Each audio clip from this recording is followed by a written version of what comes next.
A free trade deal struck between the EU and Mexico, which has parallels with the Brexit deal the UK is requesting, has triggered a backlash across Mexico and Europe.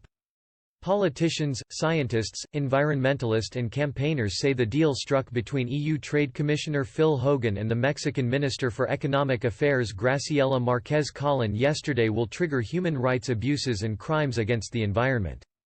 A collective of so-called civil society European organizations which took part in the so-called Taxi tour in Mexico demand the trade deal is scrapped. The group undertook a high-profile so-called Taxi tour of Mexico just before Christmas, touring some of the nation's most polluted areas to raise awareness about environmental problems and denounce companies they blamed for causing them. On paper, the deal includes measures to fight corruption and money laundering as well as investment protection, sustainable development in line with the Paris Climate Accord and simpler customs rules to boost exports.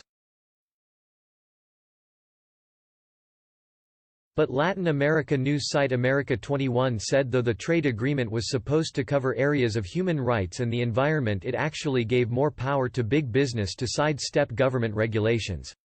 They added the civic society group also felt all political energies in Mexico should be focused on fighting the coronavirus pandemic. The paper wrote, the updated trade agreement could lay the foundation for further human rights violations by European companies in Mexico. Although it fundamentally includes the protection of human rights, while the protection of investments is characterized by the application of binding standards, the EU has always pursued a non-binding soft law policy with regard to human rights. Civil society organizations believe that changing this approach is long overdue. The new trade agreement between the European Union and Mexico should not be ratified or signed.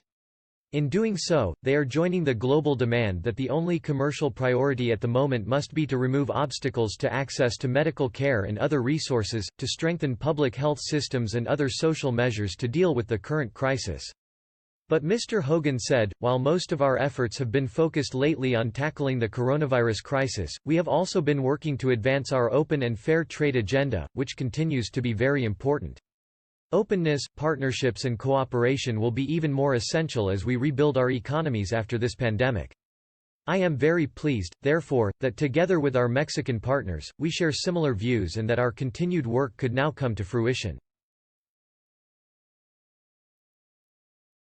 Today's agreement is clear evidence of our shared commitment to advance our agenda of partnership and cooperation.